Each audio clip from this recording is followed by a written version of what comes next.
자, 오늘 하나님 말씀은 영상으로 보는데 히브리서 6장 13절에서 19절입니다. 이 메시지 성경으로 보겠습니다. 우리 한번 다 같이 여기를 봐주세요. 메시지 성경으로 같이 한번 쭉 읽겠습니다. 물론 이제 중간은 건너뛰었어요.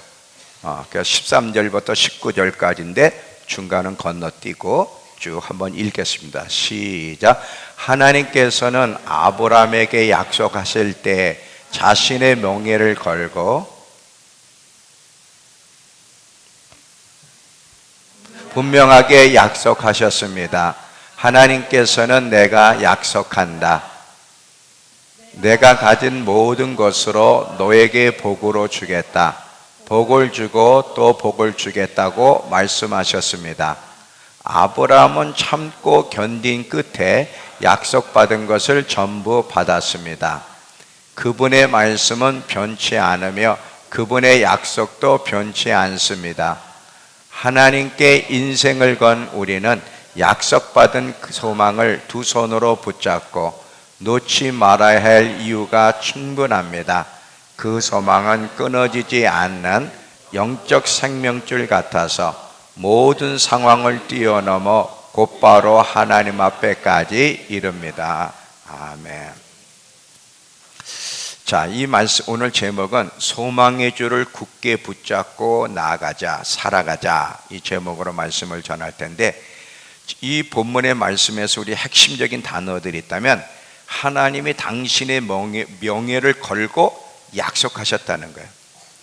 아브라함에게 약속하셨을 뿐 아니라 예수 그리스도로 말미암아 거듭난 모든 자녀들에게 똑같이 약속하셨는데 뭐냐면 너에게 복을 주겠다. 복을 주고 또 주겠다.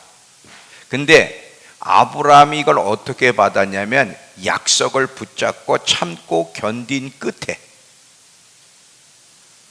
하나님의 약속을 전부 받았듯이 우리도 그렇게 받을 수 있다는 거예요. 그래서 아브라함처럼 절대 하나님의 약속을 붙잡고 소망을 품고 나가는 일을 소홀히 하지 말라고 우리에게 권면하고 있는 것을 보게 됩니다. 자, 이 소망의 줄을 굳게 붙잡는 것, 이것이 얼마나 중요한지를 오늘 이야기하려고 해요. 우리 믿는 그리스도, 안 믿는 사람도 그렇지만 믿는 그리스도인들의 삶을 보면 이해할 수 없는 상황들을 우리는 자주 만나요. 시편 34편에서도 의인은 고난이 많으나, 우리가 생각할 때 왜 의인이 고난이 있어야 되지? 근데 성경은 의인도 고난이 많다는 거예요. 이 고난의 시간이 길어지거나 극심할 때 우리의 영혼이 감옥에 갇히는 상황을 만나요. 어떤 감옥에 갇히게 되느냐면 그 감옥은 이런 감옥에 우울증에 빠진다든지, 이 우울증은 감옥에 갇힌 거거든요. 낙심하고 원망하고 절망, 회의에 빠지고 불신하고 하나님을 향해 저항하는 마음을 갖고 싶은 것들이 감옥이에요. 이 감옥 속에 우리의 영혼이 종종 빠지게 됩니다. 또 하나님의 약속을 붙잡고 기도했는데 응답이 오랫동안 응답이 없을 때 또 지치게 되고 또 낙심하면서 기도를 포기하고 싶은 유혹을 받게 되죠. 이것이 우리가 겪는 모습들이에요. 근데 성경을 보면 우리만 그렇게 영혼이 감옥에 갇힌 것이 아니라 믿음의 사람들도 이런 상황을 만났다는 거예요. 이 믿음의 위대한 사람들, 이제 나중에 보겠지만 아브라함이나 사라, 다윗, 욥 같은 사람도 보면 이 하나님의 응답이 더딜 때 이해할 수 없는 상황을 만나게 되면 이들도 영원히 감옥에 갇혀서 고통스러운 시간을 보냈다는 사실을 기억하셔야 돼요. 우리만 그런 게 아니에요. 위대했던 사람도 우리가 겪는 고통을 똑같이 겪었다는 사실을 기억하셔야 됩니다. 자, 이 성경이 우리에게 주어진 이유가 뭘까?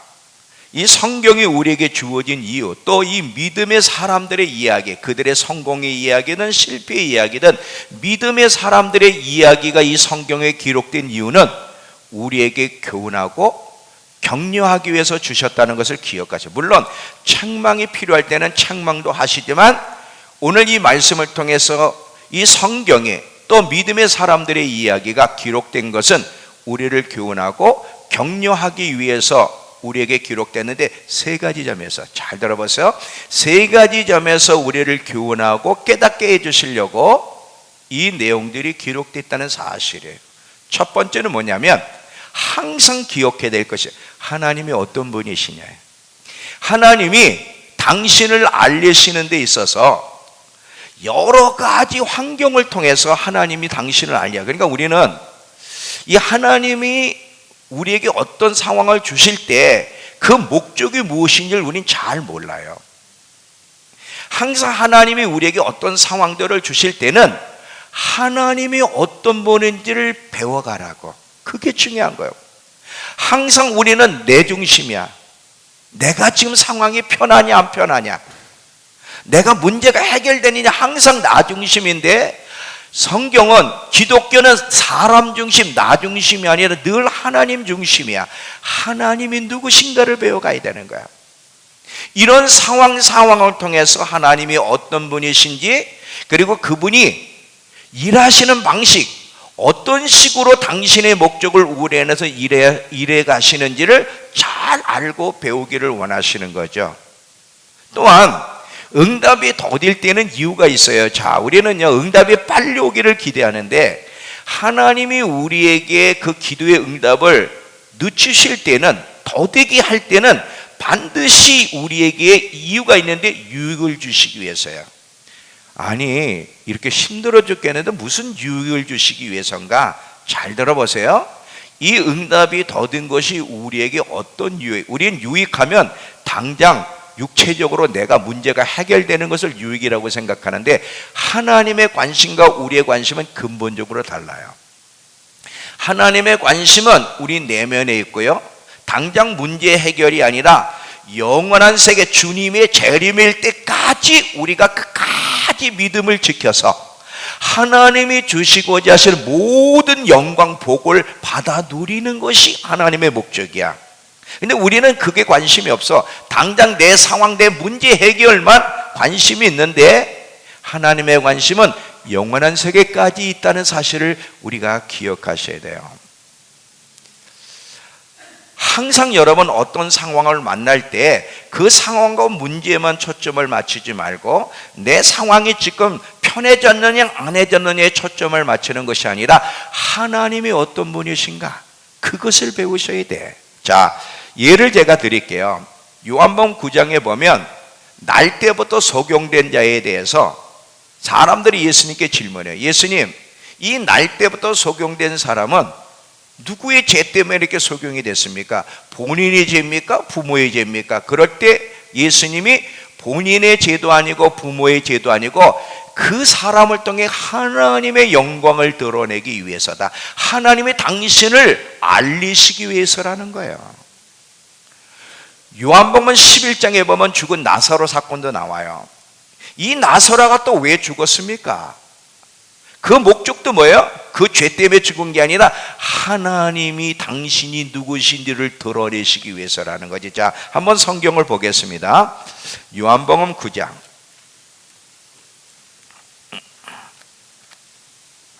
자, 요한복음 9장 1절부터 3절.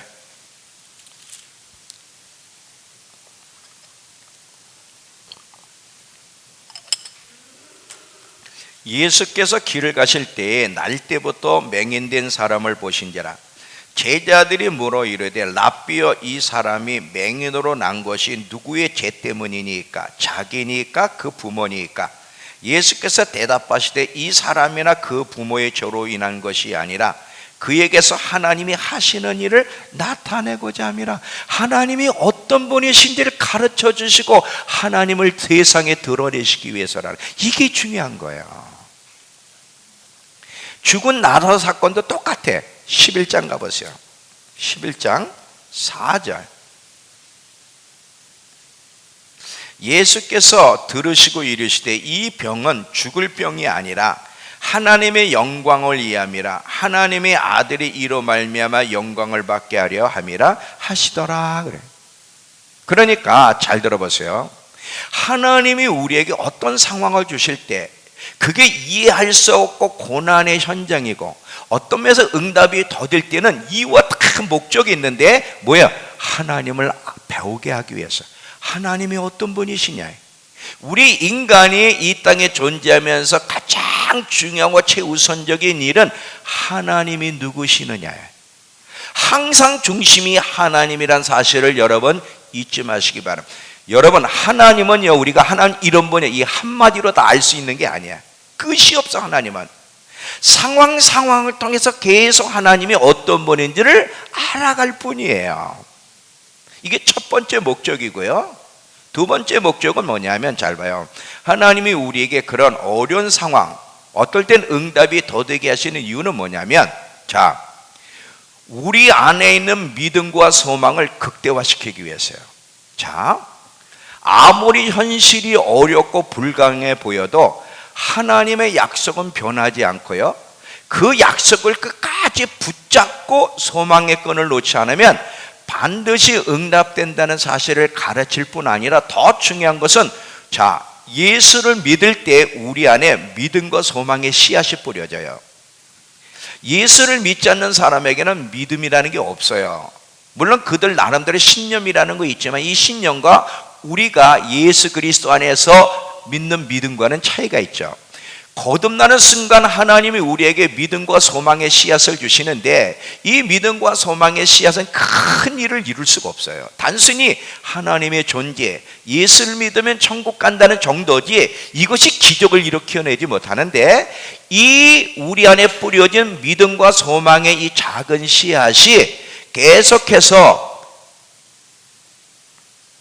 극대화되게 하시는 것이 하나님의 목적인데, 왜 극대화, 왜 자라가야 되느냐면, 믿음과 소망에 자라갈수록 더 하나님의 역사를 보게 되고, 특별히 마지막까지 안에는 많은 어려움의 과정이 있어요. 많은 어려움의 과정 속에 사람들이 배도하고 이탈되지 않고 끝까지 완성의 길을 가게 하시려면 믿음과 소망이 강해져야만 되기 때문에 그러는 거예요. 자, 우리 한번 고린도전서 13장을 보세요. 고린도전서 13장 11절부터 13절까지.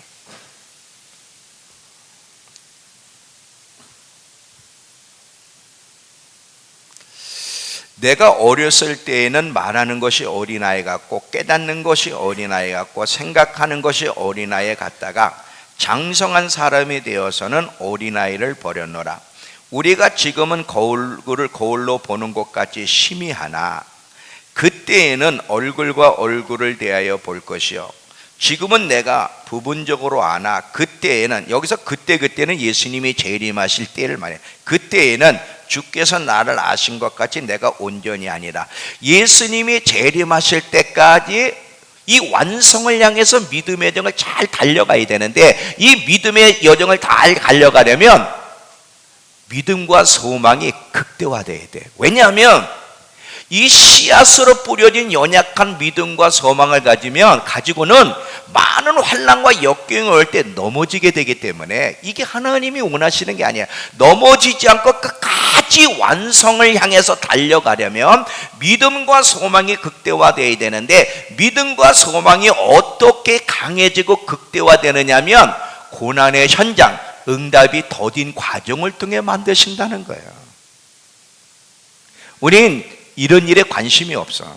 그냥 나 힘드니까 빨리 해결해 달라는 거지. 왜 이렇게 1년 동안 기도했는데도 왜 상황이 안 바뀌고 왜 응답을 안 해주시느냐는 거야. 그런데 아세요? 주님은 우리의 기도를 들으셨고 지금도 일하고 계시고, 항상 여러분의 하나님의 관심은 외적인 것이 아니야. 1차적인 것은 우리 내면이라는 거. 이거 어디서 제가 또 얘기했죠? 욥 얘기했잖아요. 돌파를 이루어낸 욥 얘기에서도 이 얘기를 했잖아요. 제가 믿음, 소망, 사랑을 하나님은 극대화시키고 싶어 하신다고. 여러분, 예수 믿으면 천국인데 근데 쉽지 않아요. 말은 예수 믿으면 천국 가는데 이 천국 갈 때까지, 주님을 만날 때까지는 많은 위험성과 장애물과 험난함과 어려움이 있는데, 끝까지 통과하려면 분명한 믿음과 소망의 끈을 붙잡을 때만 이것이 가능한데, 이 믿음과 소망을 강하게 극대화시키기 위해서 하나님이 우리에게 고난도 허락하시고 응답을 더디게 하신다는 거죠. 아멘만 안 하시네. 하나님, 나 믿음 극대화하고 자식이고 필요 없어요. 나 힘들어 죽겠으니까 응답이나 해주세요.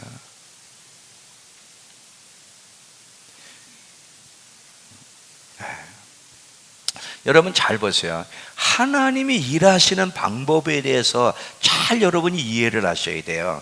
그렇지 않으면 늘 충돌이 일어나. 하나님 왜 이러시지?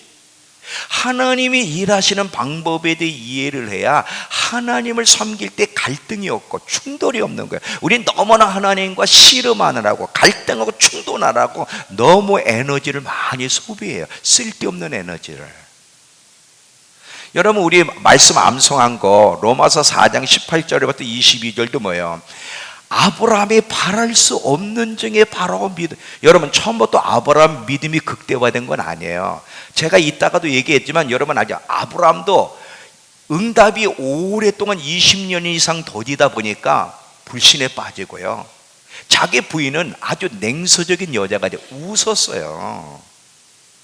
이런 연약한 자들이 이삭을 바치라 할 때도 담대하게 바치고요. 우리가 로마서 4장 암송한 것처럼 바랄 수 없는 중에 바라고 믿었으니, 원래부터 이런 사람이 아니란 말이야. 어떻게 이렇게 강력한 믿음, 강력한 소망, 믿음과 소망이 극대화되는가? 그 고난의 여정 속에서 배웠단 말이죠.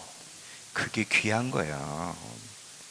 이 믿음이 극대화되다 보니까 어떤 일이 벌어져? 자식 바치려도요 담대하게 바치잖아요. 세 번째, 이 하나님의 응답이 더딜 때 또 이렇게 고난의 현장을 허락하신 이유는 또 세 번째는 뭐냐면, 이미 제가 두 번째 때 언급을 했지만 마지막 때를 위해서요. 항상 여러분, 우리가 어디에 초점을 맞춰야 되냐면 마지막 때와 예수님의 재림에 포커스를 맞춰야 돼요.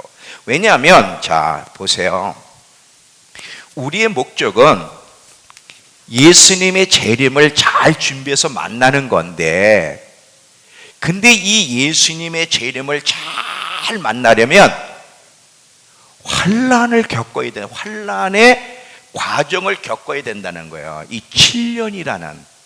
근데 이 7년이라는 환난이 얼마나 극심하냐면, 예수님이 직접 창세 이래로 이런 환난이 없었다고 하는, 이때는 아이벤 자들, 젖먹이는 자들이 불행하다고 할 정도야. 그 실질적인 얘기거든. 그만큼 극심한 환난. 그래서 성경을 보면 데살로니가후서 2장에 보면 많은 그리스도인들이 배도의 길을 갈 텐데, 이때 이 극심한 환난을 잘 통과하려면 반드시 믿음과 소망의 불이 붙어야만 되는 거예요. 그렇지 않으면 안 돼. 마지막 때 요한계시록에 보면 계속해서 이기는 자에 대한 얘기 나와요. 7교회에 공통적으로 이기는 자는 이것을 주겠다, 이기는 자는 이것을 주겠다 했는데, 이 마지막 때 이기는 자로 주님 앞에 서려면 이기는 자의 키는요 믿음과 인내예요. 잘 봐요. 이 마지막 때의 키는, 마지막 그 환난을 잘 통과할 수 있는 키는 믿음과 소망 가운데 있는 인내가 마지막을 이기는 자로 만드는 키라는 거예요. 자, 한번 성경을 보겠습니다. 계시록 3장 13장, 계시록 13장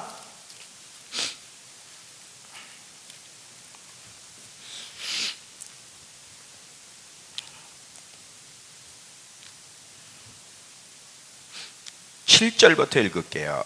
이 짐승에 대한 얘기 가운데 또 권세를 받아 이 짐승이 성도들과 싸워 이기게 되고 각 족속과 백성과 방언과 나라를 다스리는 권세를 받으니 죽임을 당한 어린 양 생명책에 창세 이후로 이름이 기록되지 못하고 이 땅에 사는 자들은 다 짐승에게 경배하리라. 누구든지 귀가 있거든 들을지어다. 사로잡힐 자는 사로잡혀 갈 것이요 칼에 죽을 자는 마땅히 칼에 죽을 것이니 성도들의 인내와 믿음이 이때 필요하다는 거예요. 14장 9절부터 12절. 또 다른 천사 곧 셋째가 그 뒤를 따라 큰 음성으로 이르되 만일 누구든지 짐승과 그 우상에게 경배하고 이마에나 손에 표를 받으면 그도 하나님 진노의 포도주를 마시리니 그 진노의 잔에 섞인 것이 없이 부은 포도주라. 거룩한 천사들 앞과 어린 양 앞에서 불과 유황으로 고난을 받으리니 그 고난의 연기가 세세대로 올라가리로다. 짐승과 우상에게 경배하고 그 이름의 표를 받는 자는 누구든지 밤낮임을 얻지 못하리라. 성도들의 인내가 여기 있나니 그들은 하나님의 계명과 예수에 대한 믿음을 지키는 자니라. 마지막 때 적그리스도라고 하는 이 짐승이 등장하여 세계를 지배할 텐데 이때 적그리스도의 표, 이 짐승의 표, 이 표를 받지 않으면 살아갈 수 없게 만들어 매매도 먹고 사는 일도 못하게. 그래서 모든 사람이 살기 위해서는 짐승의 표를 받고 짐승에게 경배해야 되는데 짐승의 표를 받고 짐승에 경배하는 순간 지옥 간다 이거. 영원히 천국은 없어. 믿는 사람에도 믿지 않는 사람. 이때 견디려면 믿음과 소망이 필요한 거야. 지금 이 성경이 이야기하고 있는 것을 잘 보라 이거예요. 뭐라고 얘기하는가? 믿음과 소망이 강해지지 않고 이 어려운 여정을 걸어갈 수 있는가?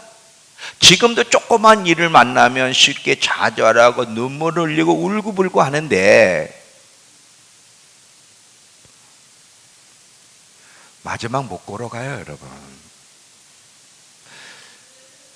처음이요 마지막이 되시는 예수님이 어떤 여정이 펼쳐질지, 얼마나 많은 그리스도인들이 배도의 길을 가 지옥 갈지를 다 보고 계시는 그분이 그렇게 되지 않게 하시기 위해서 끝까지 믿음으로 승리하여 이기는 자가 되어 주님 앞에 담대히 서게 하시기 위해서 우리에게 말씀하시는 건데, 마지막 때는 믿음과 소망이 강해지지 않으면 교회나 왔다 갔다 하는 것은 절대 안 된다는 거예요.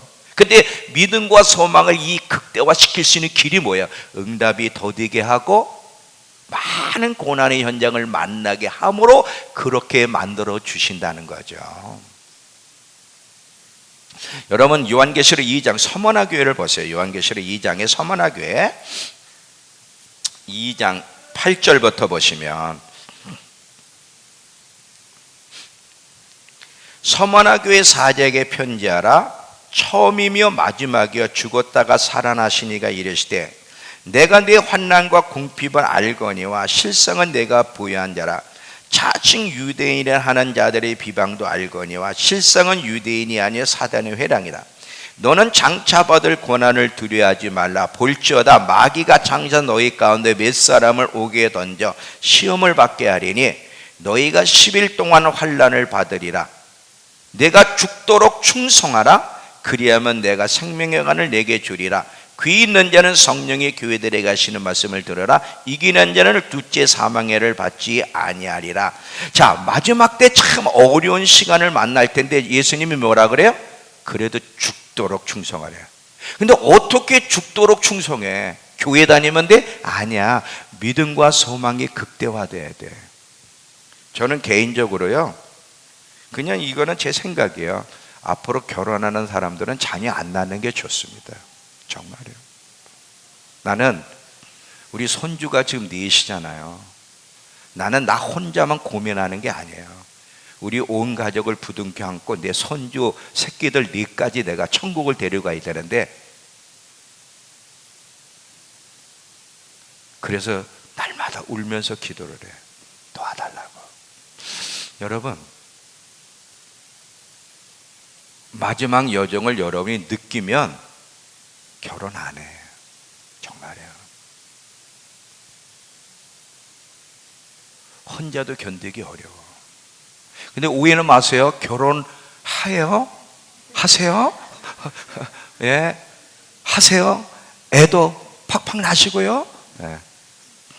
이게 제 생각을 얘기한 거예요. 너무 마지막 때 여정은 어려워. 나는 우리 아내는 걱정이 안 돼. 뭐 믿음으로 순결 각오가 되어 있는 여자니까 아내는 걱정이 안 돼. 우리 아내는 믿음을 지킬 수가 있어요. 우린 다 지킬 수가 있어. 근데 애들이, 우리 딸, 우리 아들들, 더더욱 걱정은 저 손주들, 저 1살, 2살 저 손주들, 저것들이 믿음을 지킬 수 있을까? 이걸 알면요 매일 울어요. 울 수밖에 없어요. 내 가족 가운데 하나가 지옥 간다면 그거 어떻게 견뎌요? 못 견디는 겁니다. 근데 하나님 왜 이렇게 하셔요? 이렇게 하시기로 결정하셔요. 그 미리미리 준비하라고 답을 주시잖아요. 정말이에요. 울어야 돼. 좋은 집 좋은 차가 중요한 게 아니에요. 지금 이 땅에서 잘 먹고 잘 사는 게 중요한 게 아니라 마지막 때를 준비하는 것보다 더 중요한 것이 없어요. 소망의 불이 불붙어야 돼요. 소망의 불이. 실제로요 이 믿음과 소망이 이 기독교 역사를 보면 굉장한 역할을 했는데 잘 보세요. 여러분 이스라엘 사람들 보세요. 이스라엘 사람들은 고난의 여정을 너무 많이 겪었어요. 고난의 여정을 얼마나 극심하게 겪었습니까? 그럼에도 불구하고 포로로 끌려가고 많은 어려움 속에서도 그들이 절망하지 않고 끝까지 견딜 수 있게 된 이유가 뭔지 아세요?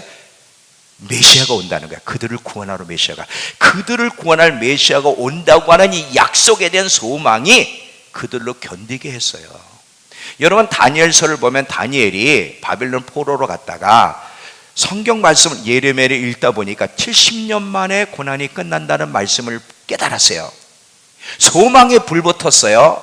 그래서 이 다니엘이 금식하면서 하나님의 약속을 붙잡고 정말 간절히 기도한 결과 이스라엘 백성들이 정말 70년 만에 자기 나라로 돌아가잖아요. 그 하나님의 말씀 안에 소망에 불붙은 다니엘의 기도가 민족을 구원해 냈던 거예요. 이게 역사야. 소망과 믿음이 마지막 때 그리스도인에게 얼마나 큰 역할을 할지를 아셔야. 단순히 교회만 왔다 갔다 제가 그렇게 하지 말라 그랬죠. 정말이에요. 나는 누가 불쌍해? 예수 안 믿는 사람보다 교회 다니고 지옥 가는 사람들이 더 불쌍한 거야. 여러분 히브리서 11장도 보고 초대교인들도 봐요. 얼마나 극심한 고난 가운데도 그들이 배도하지 않고 오히려 초대교회 영화들 로마 시대 보세요. 그 십자가에 매달아 놓고 불 붙이고 사자에 잡혀 먹는 가운데도 어떻게 찬송할 수 있었을까? 이들에게는요 예수님이 분명히 재림하시고 그리고 그들을 구원하신다는 약속, 내세에 대한 약속과 함께 믿음 안에 잘 견디면 상 주신다고 하는 내세에서의 상 주심에 대한 분명한 약속을 믿고 소망에 불붙었기 때문에 그 가운데서도 찬송할 수 있었던 거예요.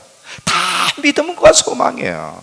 믿음과 소망이 없는 사람은 그 순간 두려워 떨고 막 절망하고 아우성치고 배도의 길을 갈 수밖에 없는 거예요.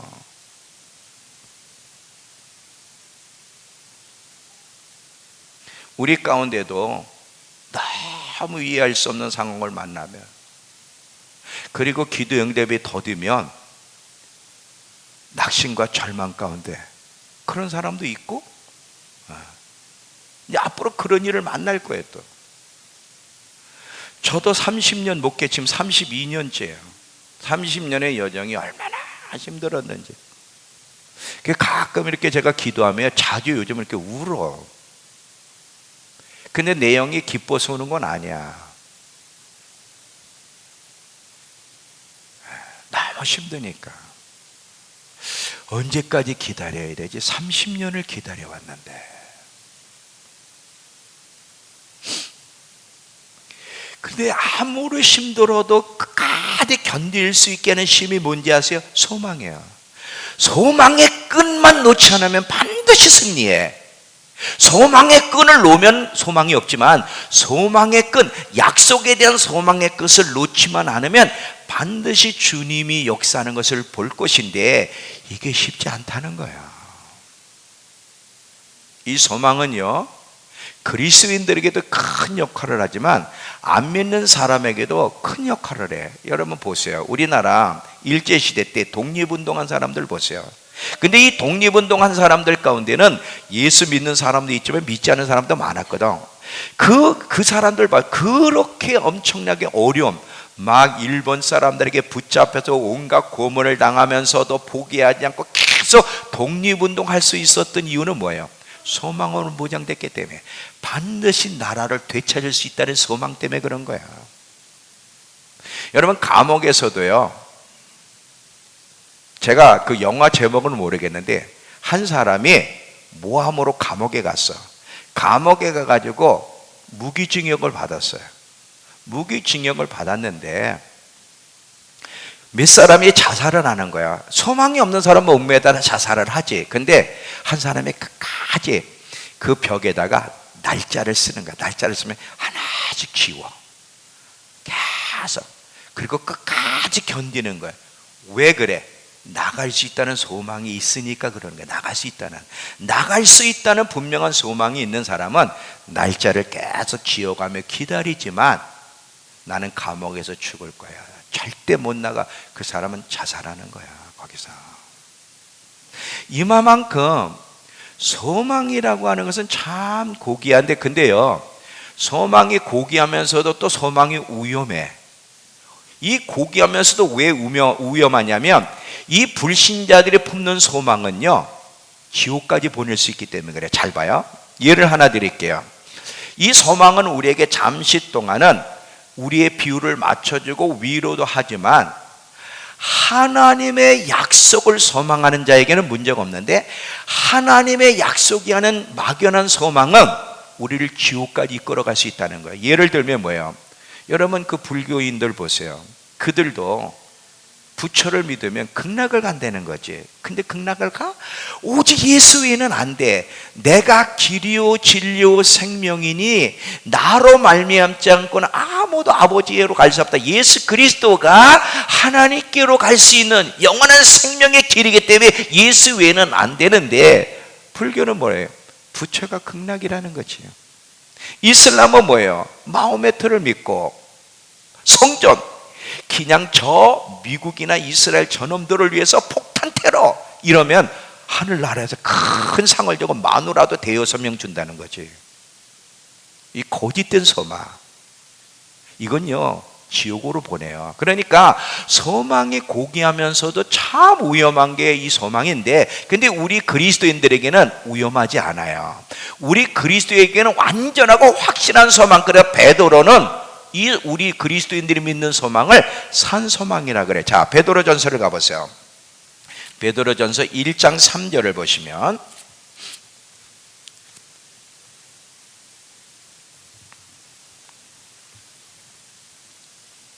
베드로전서 1장 3절.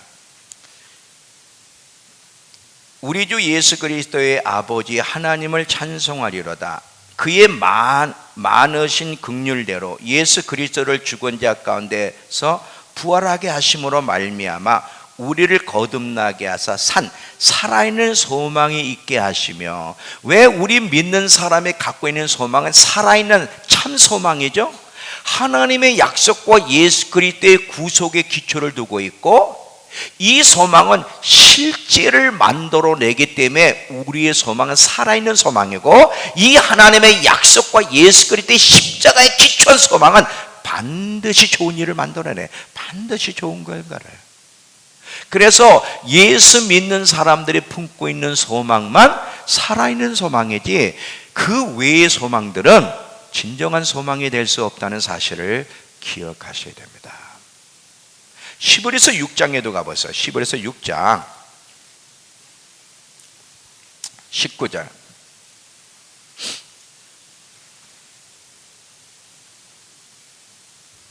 히브리서 6장 19절에 보면 이 소망을 영혼의 닷이라고 얘기하는데, 잘 보세요. 히브리서 6장 19절, 우리가 이 소망을 가지고 있는 것은 영혼의 닷과 같아서 든든하고 견고하여 휘장 안에 들어가게 하나니. 자, 지금 히브리서 6장 19절에서는 우리 믿는 사람들이 가지고 있는 소망을 닷으로, 여러분 배가 이제 항구에 들어가기 전에 배가 이제 어느 정도 떨어져서 쓰잖아요. 그러면 이 배가 물살이나 파도나 이런 어떤 태풍에 떠내려가지 않게 하기 위해서는 어떻게 닷을 콕 내리잖아요. 닷을 내리는 건 뭐야? 닷을 내릴 때 배가 떠내려가지 않도록 안전한 것처럼 소망은 우리의 영혼의 닷이 되어서 절대로 떠내려가지 않게 만든다는 거야. 자, 이 소망이란 말이요, 소망이란 말이 히브리어로 보면, 원어로 보면 무슨 뜻이냐면, 자, 두 개를 하나로 꼬아서 묶어 놓다, 이런 뜻이에요. 두 개를 이렇게 하나로 꼬아서, 여러분 옛날에 이게 꼽는 거 알죠? 뭐죠? 지푸라기 가지고 꼬아서 하나로 묶듯이, 이런 뜻이 소망이에요. 하나님과 우리가 따로따로였는데 소망은 하나님과 우리를 하나로 연결시켜서 다시 배가 떠내려가지 않게 하듯이 우리가 떠내려가지 않도록 하나님께 꼭 붙어있게 만드는 것이 소망이라는 거예요. 이만큼 소망이 굉장한 거예요. 그래서 우리 그리스도인들은 어떤 상황을 만나도, 응답이 더디더라도, 상황이 안 바뀌더라도 끝까지 약속을 붙잡고 계속 소망의 끈을 놓지만 않으면 반드시 하나님 앞에 응답을 받는데, 대표적인 예가 욥이에요. 자, 욥과 욥의 아내를 비교해 보면요, 소망의 끈을 놓은 사람과 소망의 끈을 끝까지 붙잡은 사람이 어떻게 차이가 있냐면, 자,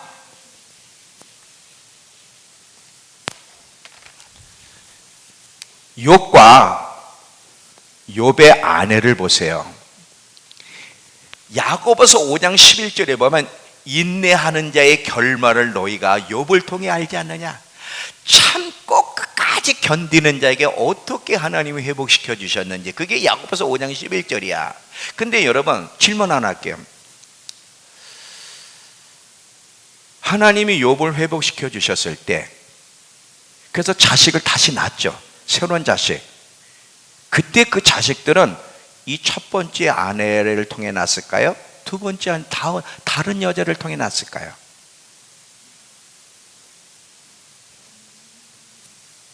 이 여자는 끝났어. 하나님을 저주하고 죽으라고 하는 이 여자, 이건 끝난 거예요. 하나님 끝까지 믿음으로 인내하며 소망의 끈을 놓지 않은 욥을 하나님이 축복할 때는 이 여자를 통해 자식을 낳은 게 아니에요. 이건 뭐 중요한 게 아니니까. 믿음의 끈을 놓은 사람은 실패로 끝났지만 믿음의 끈을 놓지 않고 끝까지 참고 견딘 사람만 승리하는 거예요. 또 있습니다. 다윗과 미갈이라는 여자를 봐요. 자, 처음에는 미갈이 다윗이 하나님 앞에 기름 부음 받은 사람이고 반드시 하나님 왕으로 세우고 믿어. 그래서 다윗이 위기를 만날 때 도망가게끔 하잖아. 그래서 자기 침대에다가 소 모양의 그 어떤 것을 올려놓고는 다윗을 도망가게 만들잖아요. 그죠? 그런데 처음에는 같이 믿음으로 기다리다가 미갈이 나중에는 누구한테 시집가? 아는데 말하고 싶지 않은 거죠? 다른 남자한테 시집가서 끝나는 거예요. 다윗은 끝까지 기다려, 힘들어도. 나중에 다윗이요, 미갈을 부르잖아요. 그래도 자기 아내였으니까. 근데 미갈이 승리해? 아니야, 결국 끝나. 소망의 끈을 붙잡은 사람과 소망의 끈을 놓는 사람은 운명이 완전히 다른 거예요. 여러분, 마지막이 될수록 이 땅에 살아가는 그리스도인들은 돈 버는데, 잘 사는데, 편안하게, 이거보다 더 중요한 것이 뭐냐면 어떤 어떤 상황 속에서도 넘어지지 않아야 되고 어떤 상황 속에서도 믿음으로 승리하여 재림하실 주님을 대면해야 되기 때문에 믿음과 소망을 극대화시키고 소망이 그 안에서 불붙게 만드는 것, 이것이 영적 생명의 줄이라는 걸 깨닫고 여기에 사활을 걸어야 되는 거예요. 여기 사활을. 절대 교회나 왔다 갔다 하지 말고 쩍 한번 예외 빠지고 이런 짓들 하지 마세요. 정말이에요. 하나님께 목숨을 걸어야 돼.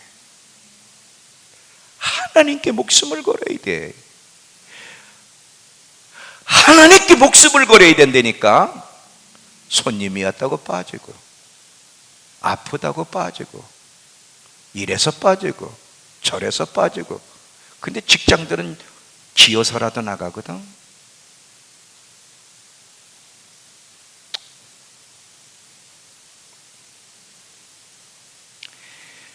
마지막 때 예수 그리스도가 여러분에게 얼마나 중요한 분인지, 이 믿음과 소망을 극대화시키고 소망에 불을 붙이는 것이 얼마나 중요한지, 지금이 바로 소망에 불을 붙여서 마지막 때를 준비시키는 길이라는 걸 잊지 마세요.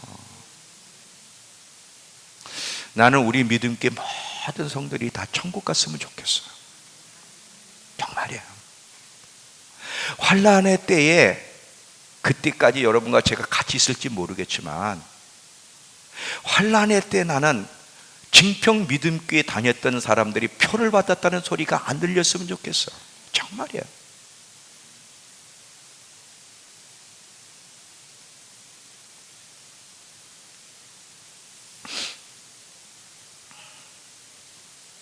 사실이에요. 이게 하나님의 말씀은 정답이라 그랬잖아요. 답을 주시는 말이라고. 이렇게 될 거라고 분명히 얘기하잖아요.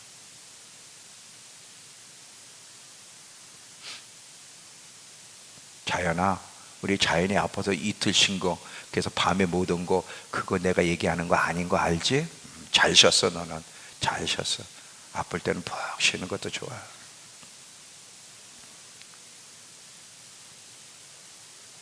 자, 이 믿음과 소망에 불을 붙이는 이 얘기 속에서 조심해야 될 거 한 가지 좀 얘기할게요. 잘 들어봐요. 실망스러운 일이 계속 이어질 때, 기다려도 기도해도 응답이 더디게 되면 조심해야 될 게 있어요. 잠언서에도 나와. 소망이 더디면 마음이 상해진다. 이거 조심해야 돼. 이 소망이 더디게 되면 마음이 상해지는데, 이 마음의 상함을 그대로 내버려 두면 소망의 불이 꺼지게 되고요, 우울증에 걸리게 되고요, 아까 얘기했죠, 원망과 회의와 불쏘와 냉송, 하나님을 향한 반항의 마음, 신앙을 포기하고 싶고 심지어는 자살까지 하고 싶은 유혹이 오는데, 이거 조심해라. 이거 그냥 내버려 두면 분명히 이렇게 간다. 절대 이 상황을 만날 때 이걸 내버려 두면 안 되고 명령을 해서 싸워야 돼. 절대 상한 마음이 여러분의 마음을 지배하지 않도록 계속 대적하고 싸우는 일이 필요한데, 믿음의 사람들도 다 이 과정을 겪었어요. 자, 아까 제가 그랬죠. 아브라함과 사라를 보면 25년 동안 응답이 없었을 때 아브라함도 불신에 빠졌고요, 부인은, 사라는 냉소를 했어요. 자, 제가 성경을 보면서 이야기할게요. 창세기 17장 가보세요. 창세기 17장 17절 18절. 이제 하나님이 99세 때 나타나서 내년에 내가 다시 올 텐데 아들이 있을 거라 그랬어. 그랬더니 아브라함이 먼저 뭐라고 그런가 보세요. 아브라함이 엎드려 웃으며 마음속으로 이르되 100세 된 사람이 어찌 자식을 낳을까? 사라는 90세이니 어찌 출산하려 하고, 아브라함이 이에 하나님께 아뢰되 이스마엘이나 하나님 앞에 살기를 원합니다. 자, 오랫동안 응답이 없다 보니까 이 불신과 냉소가 아브라함을 붙잡았어요. 이거 끝까지 이어지면 자식 못 낳는 거예요. 안 되는 거예요. 근데 사라는 또 어떻게 해서 18장에 가보세요. 18장 10절에서 12절. 18장 10절에서 12절 사라도 보세요. 그가 이르시되 내년 이맘때 내가 반드시 내게로 돌아오리니 내 아내 사라에게 아들이 있으라 하시니 사라가 그 뒤 장막문에서 들었더라. 아브람과 사라는 나이가 많아 늙었고 사라에게는 여성의 생리가 끊어졌느니라. 사라가 속으로 웃고 이르되 내가 노쇠하였고 내 주인도 늙었으니 내가 무슨 즐거움이 있으리요. 아주 냉소적인 사람이 됐어요. 나중에 하나님이 사라에게 너 왜 웃니? 그래. 안 웃었는데 너 웃었잖아. 자, 여기 보세요. 아브람과 사라에게 불신과 냉소적인 회의가 그들을 감옥으로 가둬놨어요. 근데 참 놀라운 게요, 이들이 여기서 그대로 있었다면 끝장났는데 우리가 알듯이 아브라함이 바랄 수 없는 중에 바라고 믿었으니 이 영혼이 이런 회의와 냉소와 불신앙이라는 감옥에 갇히고 있을 때 그대로 내버려둔 것이 아니라 여기서 탈출한 거야. 믿음과 소망으로 경고되며 탈출했기 때문에 하나님이 그걸 기뻐하시고 자녀를 주셨다는 거야. 여러분, 우리가 연약하기 때문에 여러분 낙심하지 마세요. 너무 응답이 더디고 힘들면 회의가 와. 나도 온다. 내가 그랬잖아. 나도 운다고. 정말 응답이 올까? 이러다가 이걸로 끝나는 거 아닌가? 근데 여러분, 이 마음이 상한 상태, 그 상함으로 나타나는 이 나쁜 열매가 여러분 속에 자꾸 주렁주렁 하나만 맺어지는 게 아니야. 회의, 우울증, 불신앙, 냉소, 막 별이 나쁜 열매를 자꾸 맺어가는데 이거 내버려두면 죽는다. 탈출해야 돼. 아브라함과 사라가 여기서 탈출했어. 근데 이 두 사람만 탈출한 게 아니야. 모세도 여러분, 아니 다윗도 잘 보면요, 다윗도요, 우리 성경을 보면 영원히 감옥에 갇혀 있을 때가 있어. 하나님의 약속을 붙잡고 잘 견디는데 이 사울은요 끝까지 나중엔 특공대 3,000명을 데리고 다윗을 잡으러 계속 쫓아오는 거야. 지쳐버렸어. 지쳐가지고는 낙심되는 상황을 만났을 때 다윗이 어떻게 탈출하는가 보세요. 시편 42편. 시편 42편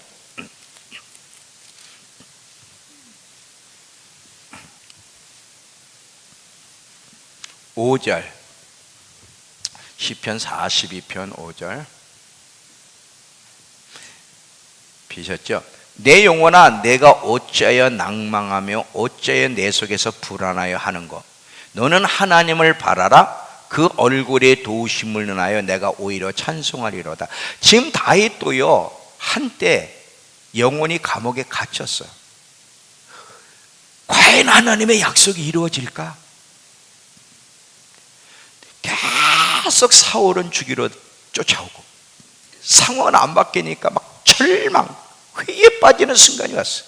그래서 영혼이 낙심해 갈 때 지금 다윗이 자기 영혼을 향해서 명령하는 거야. 여러분, 여러분도 여러분의 영혼을 향해서 명령해야 돼. 낙심하지 말라고 명령을 해야 되는 거예요.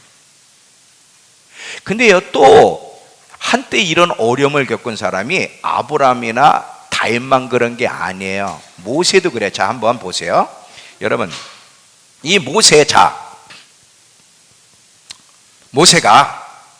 40살 때 하나님 앞에 부름받은 걸 알아. 이스라엘을 구원하라고 자기를 불렀다는 걸 알아. 그래서 자기 방식대로 자기 때 하려고 하다가 결국 하나님이 거절하셨죠. 거절해서 광야로 쫓겨간 다음에 80이 될 때까지 40년 동안 하나님도 찾아오시지 않고 광야에 쫓겨났어요. 이때 이 모세의 마음에 깊은 병이 들었어. 하나님이 나를 부르신 것 같은데 아니었나? 이러면서 40년의 세월 동안 패배감과 고독함 속에 40년을 살다 보니까 소망의 불은 거의 꺼지고 거절과 좌절이 그를 지배하고 있었어요. 나중에 80이 돼서 주님이 찾아오셨잖아요.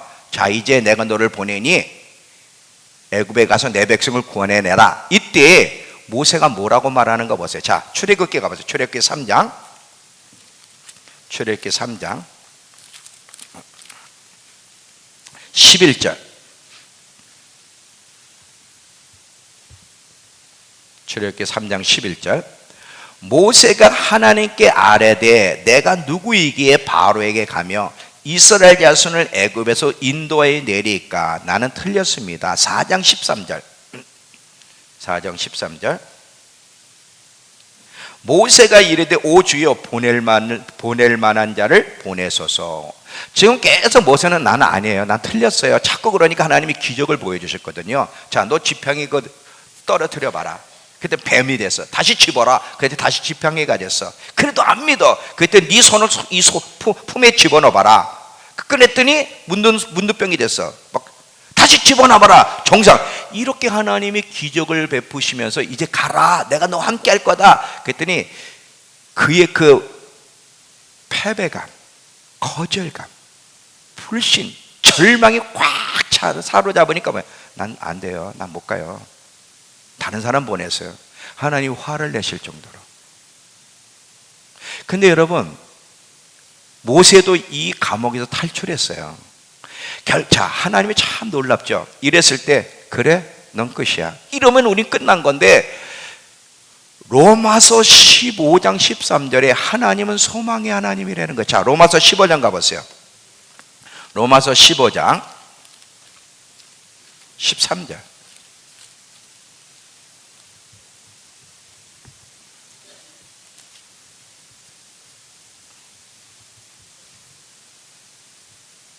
소망의 하나님이 모든 기쁨과 평강을 믿음 안에 너희에게 충만케 하사 성령의 능력으로 소망이 넘치게 하시기를 원하노라. 아멘. 소망의 하나님이 우리에게 소망을 주시고 소망의 불이 꺼져가는 자에게 다시 소망의 불을 불을 붙여주시기를 원하신다는 걸 기억하세요. 이래서 우리가 사는 거예요. 만약에 여러분 그래 넌 틀렸어 이러면 우리는 그걸로 끝이야. 소망의 불이 다 꺼져간 이 모세, 패배감과 거절감에 사로잡히는 모세, 하나님 모실 때 답답한데도 설득하고 그 심령의 소망의 불을 붙여주셔서 모세가 회복돼서 결국 하나님의 부르심을 이루고 얼마나 위대한 일을 하고 끝내는가. 성경에 모세가 어떻게 마쳤는지를 자 어떻게 설명하고 있는지 보겠습니다. 신명기 34장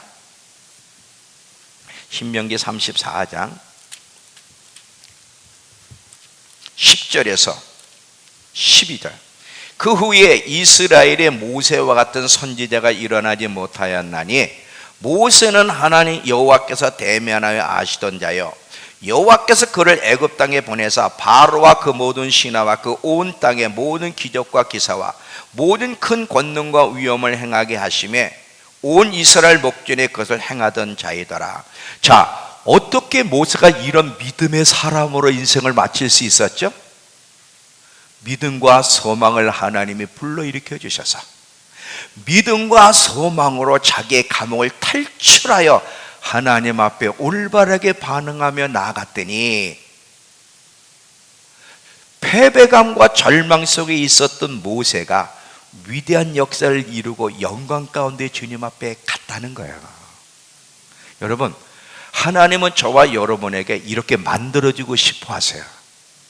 소망의 하나님이 오늘 소망의 불이 꺼져가고 패배감과 절망 가운데 난 틀렸어. 하나님 응답 안 하실 거야. 난 이러다 죽을 거야. 이런 낙심과 회의와 냉수와 절망 가운데는 여러분에게 오늘 하나님이 이 말씀을 통해서 나는 소망의 하나님이다. 우리 마음속에 소망을 불러일으켜서 지금 감옥에서 탈출하여 소망의 끈을 붙잡고 승리하기를 원하신다는 걸 믿으십시오. 하나님은 계속 우리에게 소망을 불러일으켜. 불이 붙도록 오늘도 그렇고 계속 우리를 포기하지 않을 거야. 여러분만 포기하지 않으면 반드시 우리는 승리할 거야. 내 자식 바뀔까? 내 남편 바뀔까? 우리 집안의 경제적인 문제가 해결될까? 나의 눈, 이거 눈 이거 눈 제대로 고쳐질까? 우리 최길초 권사님이 웃었어. 저 웃음은 냉소적인 웃음일까? 소망의 웃음일까? 할렐루야, 소망의 웃음. 여러분, 하나님은 거짓말 안 시켜요. 하나님의 약속은 변하지 않는다는 거예요. 믿음과 소망의 끈을 확실히 붙잡고 놓지 않으면 반드시 좋은 결과를 볼 것이라고 오늘 주님 우리에게 말씀하시면서 다시 너희들 안에 소망의 불을 붙이라고 말씀하고 계세요. 스가랴서 9장 가보세요. 스가랴서 9장 12절. 스가랴서 9장 12절. 이 말씀을 잘 보세요. 갇혀 있으나 소망을 품은 자들아. 이 말 잘 들어봐요. 갇혀 있지만 지금 우리의 영혼이 갇혀 있어요. 회의, 불신, 낙심, 절망, 하나님에 대한 저항하는 마음, 이런 다양한 이 감옥에 우리의 영혼이 갇혀 있어도 소망을 품은 갇힌 자들아, 갇혀 있지만 소망을 품고 있는 자들아, 너희는 보장 요새로 돌아올지어다. 내가 오늘날도 이르노라. 내가 배나 내게 갚아줄 거다. 네가 절대 소망을 잃지 않으면 반드시 약속할게. 내가 배나 갚아줄게. 배나 갚아줄게. 갇혀 있거나 소망을 품은 자들아, 갇혀 있을 수 있어요. 갇혀 있는 것 때문에 낙심하지 말어. 난 틀렸어, 난 믿으면 그러지 말어. 갇혀 있을 수 있어. 소망만 잃지 않으면, 믿음과 소망만 잃지 않고 탈출하려고 몸부림치면 다윗처럼, 모세처럼, 아브람처럼 탈출시켜 주시고 우리에게 하나님의 약속을 성취하시는 걸 우리가 보게 될 거라는 거죠. 소망의 하나님이 다시 한번 저와 여러분 속에 성령으로 그 소망을 불붙여 주시기를 축원합니다. 아브라함이 바랄 수 없는 중에 바라고 믿었으니, 이게 무슨 뜻이죠? 사랑하는 자들아, 아브라함을 봐라. 아브라함이 어떻게 탈출했는가 봐라.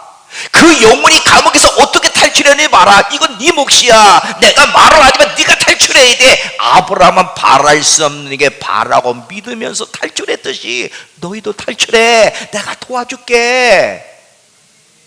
우리가 할 몫이 있고 하나님이 도우실 몫이 있어요. 내가 탈출하려고 애를 쓸 때 하나님이 도와주시지, 난 틀렸어요, 난 못해요, 알아서 나를 탈출시켜줘 보세요. 아니에요. 내가 애를 써야 되는 거예요. 약속을 붙잡고 애를 써야 되는 거예요. 자, 이 말하고 마칠게요. 하박국서 가보세요. 하박국서 2장 3절, 성경 2절만 보고 마칠게요. 하박국서 2장 3절. 이 하박국서 2장 3절에 우리 성경은 어떻게 번역이 되어 있냐? 하박국서는 구약 1303페이지예요. 하박국서 2장 3절. 이 묵시 하나님의 예언의 말씀은 정한 때가 있나니 종말이 속히 이르겠고 결코 고짓되지 아니하리라. 비록 하나님의 약속의 계시가 더딜지라도 기다리라. 지체하지 않고 반드시 응하리라. 이 말씀을 메시지 성경을 보면 더 신바람나. 잘 들어봐요. 이 일은, 하나님의 약속은 빨리 당당하고 싶어 지금 뛰어오는 중이다. 잘 들어. 하나님은 응답하고 싶어 뛰어오고 있다는 거야. 지금 더디 오는 것처럼 보여도 기다리라. 지금 오고 있는 중이다. 제때 도착할 거다 그랬어.